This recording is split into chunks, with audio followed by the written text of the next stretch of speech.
Ada?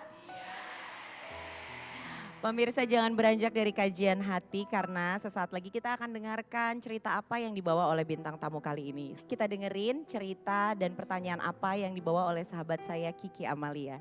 Silakan Kiki, Assalamualaikum warahmatullahi wabarakatuh.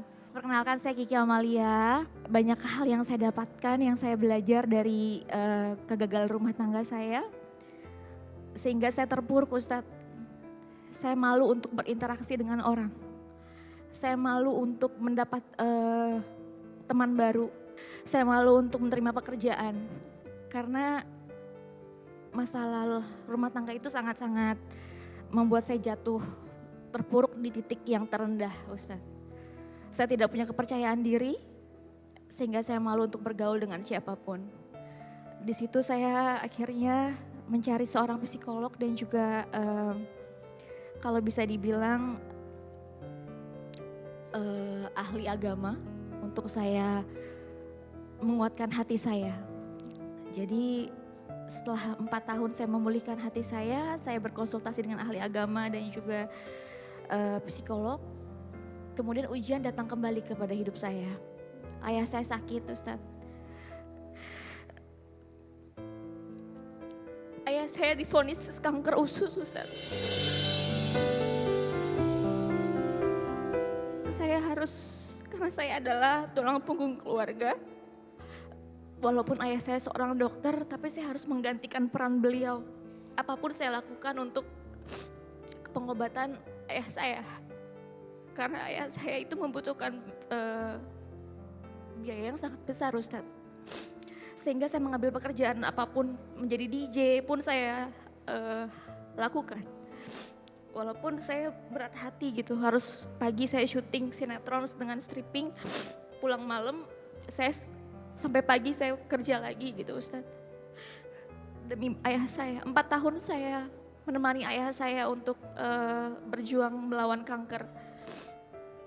Sampai pengobatan ke luar negeri pun kami lakukan. Setelah 4 tahun tersebut ayah saya Allah panggil. Dan saya sedih sekali Ustadz karena di 4 tahun itu ayah saya selalu bilang, Kiki kapan kamu menikah lagi? Bapak ingin lihat kamu punya anak yang bisa kamu banggakan. Karena selama ini kamu selalu bekerja untuk keluarga, tapi untuk diri kamu sendiri kamu tidak pernah memikirkan gitu. Kamu hanya mikirin keluarga terus-terusan. Kapan kamu mikirin diri kamu dan kamu bisa membahagiakan diri kamu? Saya menyesal sekali Ustadz, saya belum bisa memberikan anak atau cucu untuk ayah saya pada saat meninggal. Setelah itu, setelah ayah saya meninggal, saya berserah sama Allah, ya Allah jika memang engkau takdirkan saya sendiri sampai saya mengakhiri hidup saya di dunia pun saya tidak apa-apa ya Ustadz. Saya sampai kayak gitu karena saya segitu pasrahnya.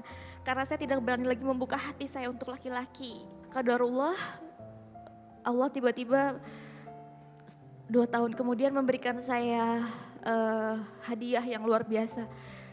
Makanya saya yakin banget ya di balik penantian saya ini Allah hadiahkan saya dipertemukan oleh suami saya yang sekarang.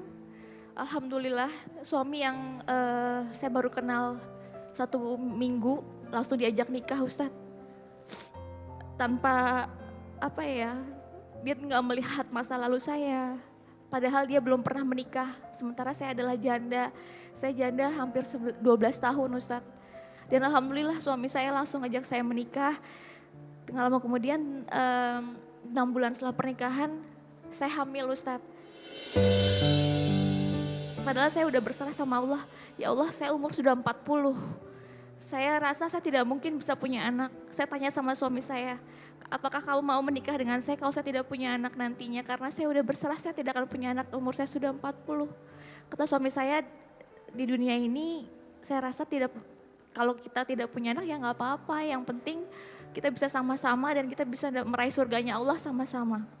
Dari situ saya, ya Allah ternyata Allah ini begitu luar biasa sama saya. Di balik penantian dan ujian saya, Allah berikan yang luar biasa Ustadz. Jadi yang saya mau tanyakan sama Ustadz, apakah kemarin selama 10 tahun itu saya depresi, apakah saya dosa Ustadz? Di agama Islam itu kalau kita depresi itu atau putus asa, apakah saya dosa selama 10 tahun, hampir 12 tahun itu Ustadz? Saya bertanya juga, di usia saya yang 40 kemarin Allah berikan saya kehamilan dan sekarang saya sudah punya anak. Ya apakah itu, adakah surat dalam Al-Quran yang bisa meyakinkan, mungkin inspirasi untuk orang di luar gitu ya, untuk ibu-ibu di sini, bahwa ternyata di umur 40 juga bisa hamil dan melahirkan. Terima kasih Ustadz. Assalamualaikum warahmatullahi wabarakatuh. Waalaikumsalam warahmatullahi wabarakatuh. Bunda, ada dua hal yang ingin coba Ahilman bahas dari kisah dan ceritanya Mbak Kiki Amalia kepada kami hari ini. Yang pertama tentang depresi atau stres berlebihan. Sebenarnya manusia itu ketika mengalami resah, gelisah dalam hidupnya, wajar atau tidak? Wajar. Yang tidak wajar dan tidak boleh adalah berlebihan dalam kegelisahan. Innal insana khuliqa halu'a. Sesungguhnya manusia itu diciptakan dengan keluh kesah. Mengeluh, gelisah sebagai manusia biasa wajar. Tapi ingat, yang tidak boleh adalah berlebihan dalam kegelisahan. Maka bagaimana caranya ya biar kita nggak depresi, biar nggak stres berlebihan? Ada satu kata kunci yang harus kita miliki. Namanya ridho. Namanya apa? Ridho, menerima. Yakin Allah tidak akan memberikanmu beban melebihi batas kemampuanmu. La yukallifullahu nafsan illa wus'aha. Maka izin ya, Bunda sayang, pemirsa Trans TV, kalau hari ini ada yang sedang diberikan ujian yang berat, ada yang sedang punya beban yang berat, masalah yang berat, maka yakinlah. Kenapa Allah mengujimu dengan ujian berat itu? Karena Allah tahu hati dan tubuhmu kuat untuk menerima beban itu. Yang kedua, terkait dengan AA, bisakah seseorang memiliki anak di usia yang mohon maaf sudah tidak muda lagi? Kalau Allah berkehendak bisa atau tidak? Allah punya asma Al-Alim, Al-Hakim. Al-Alim artinya maha tahu. Al-Hakim artinya maha bijaksana. Allah yang paling tahu apa yang terbaik untuk kita. Betul? Allah yang paling bijaksana menentukan takdir untuk kita. Bicara kisah yang hamil di usia tua ada dalam Quran. Mari kita simak kisahnya Siti Sarah dengan Nabi Ibrahim alaihissalam. Betul? Secara logika Siti Sarah itu sulit memiliki keturunan.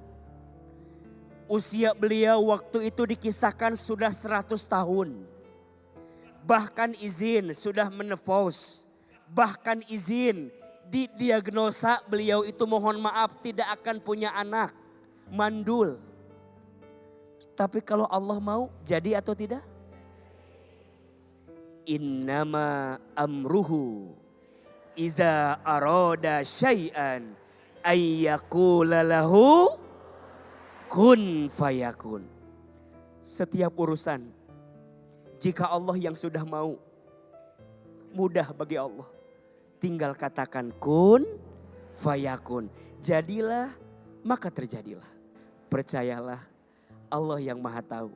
Ini juga nasihat untuk pemirsa yang sudah berumah tangga dan belum dikaruniai anak, teruslah berusaha. Tidak ada yang tidak mungkin bagi Allah, betul? Cerita Mbak Kiki yang hari ini disampaikan menginspirasi kita semua. Jangan pernah putus asa dengan pertolongan Allah. Betul? Kalau Allah memberi dengan segera, berarti Allah memberi dengan kasih sayangnya.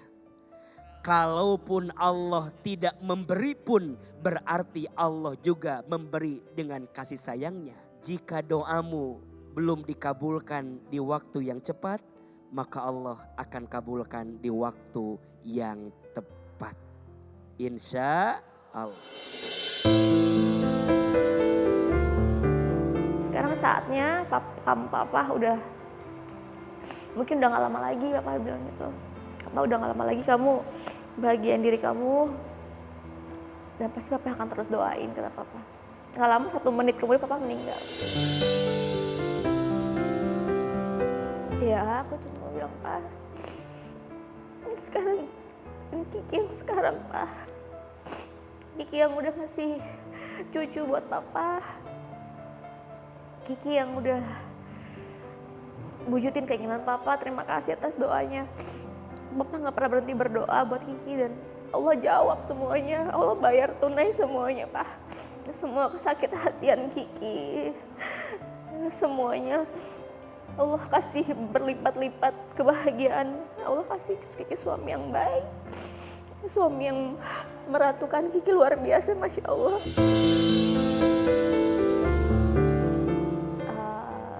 Lega ya, Alhamdulillah. Ternyata Ustadz juga ngasih aku ketenangan lain gitu ya, terutama ketenangan bahwa ternyata apa yang aku udah alamin kemarin selama hampir 12 tahun depresi, gak hanya aku aja, banyak orang lain juga yang merasakan hal tersebut gitu. Jadi aku harus bangkit, aku gak boleh patah semangat lagi ke depan.